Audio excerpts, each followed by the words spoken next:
Welcome to vidonko.com। আমি Srabanti ma'am, তোমাদের ম্যাথসের teacher. চলো দেখে নিই কি প্রবলেম আছে সলভ করার জন্য।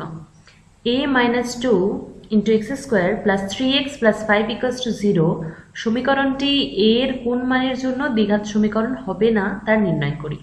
তো একটা সমীকরণ দেওয়া আছে, সেখানে বলেছে যে যদি দ্বিঘাত সমীকরণ না হয় তাহলে a এর কোন ভ্যালুর জন্য সেটা হবে না।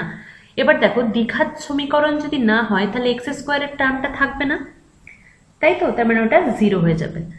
তো সমীকরণটি দ্বিঘাত সমীকরণ হবে না যদি কি হয়, এক্স স্কোয়ারের টার্ম কোনটা, a minus two into x square equals to 0 হয়। দ্বিঘাত মানেই এক্স এর স্কোয়ার ঘাতটা থাকবে না যদি না হয়। বা এখান থেকে a এর ভ্যালু পেয়ে যাব a minus two equals to 0।